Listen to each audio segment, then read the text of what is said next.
In the quiet suburban town of Amityville, New York, there stood a house at 112 Ocean Avenue, large, beautiful, and seemingly perfect. But its walls would soon whisper of tragedy. On the night of November 13, 1974, Ronald DeFeo Jr., the eldest son of the DeFeo family, carried a rifle through the halls. One by one, he murdered his parents and his 4 siblings as they slept. Neighbors were stunned. No one had heard the gunshots, even though the house was surrounded by other homes. When questioned, Ronald's explanation sent chills through investigators. He claimed he wasn't in control, that voices in the house had commanded him to kill. Dark whispers calling his name, urging him to commit the unimaginable. Was it the product of a troubled mind? Or had something far more sinister awakened in the house that night? No one knew for sure, but the stage was set for one of the most terrifying hauntings in history. 1 year after the tragedy, the house sat waiting, its dark history hidden beneath its charming facade. It was then that the Lutz family arrived, excited to start their new life.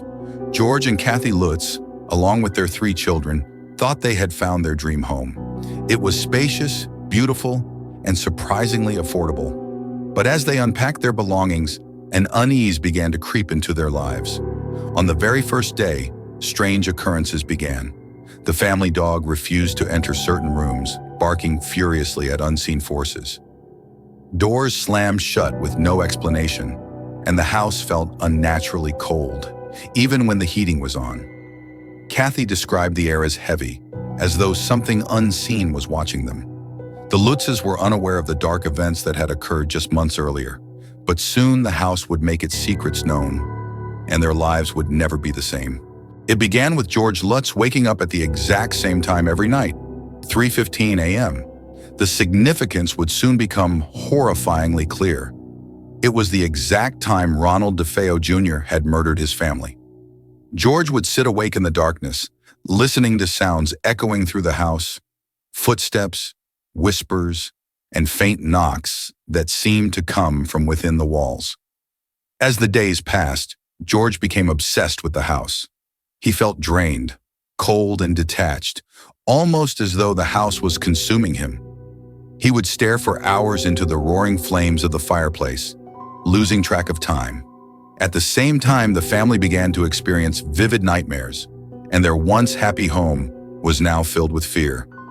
Whatever was haunting the house had awakened, and its grip on the Lutz family grew stronger with each passing night. It was their young daughter, Missy, who first met Jody.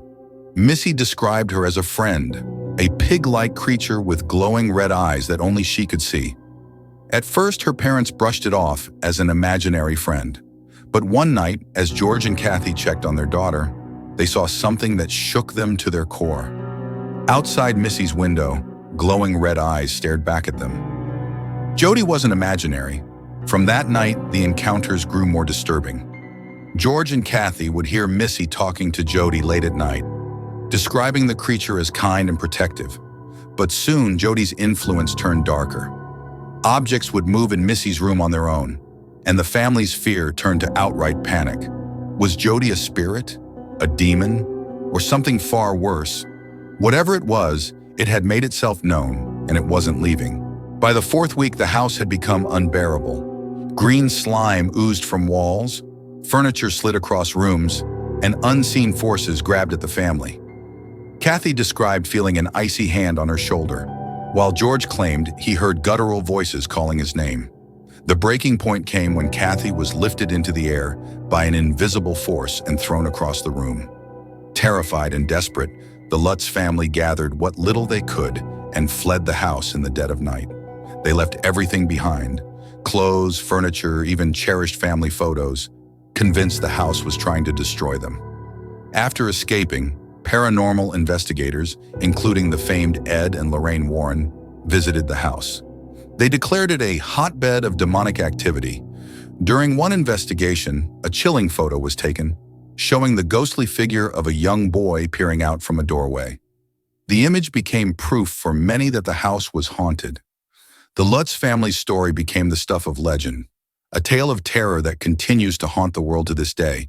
Years have passed since the Lutz family fled 112 Ocean Avenue, But the story of the Amityville Horror remains one of the most debated paranormal cases in history.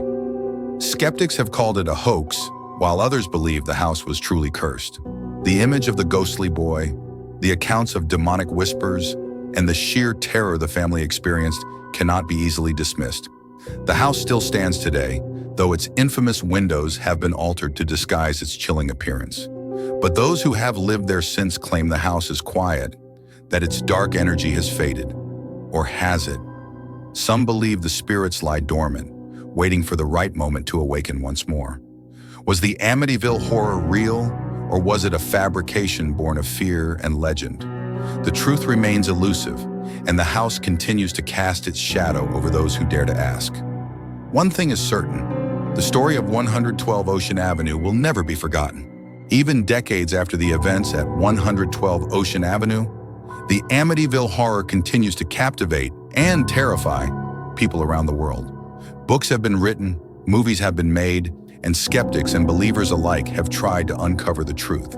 But the house itself remains silent, its walls holding on to secrets only a few dare to confront. The Lutz family never returned to the house, and they never stopped telling their story. To them, the terror they experienced was real, an unrelenting nightmare that forced them to abandon everything. Paranormal investigators like Ed and Lorraine Warren insisted that what happened in the Amityville home was the work of dark, demonic forces, something far beyond our understanding. And yet questions remain. Was it the trauma of the house's violent past that fueled the haunting? Or does something darker still linger within its walls, waiting, watching for the next family to cross its threshold? The story of Amityville is a chilling reminder of how thin the line is between our world and the unknown. Whether it was a hoax, a haunting, or something in between, one thing is certain. The legend of the Amityville Horror will forever haunt our imagination. And somewhere, perhaps even now, the house waits, ready to tell its story to those who dare to listen.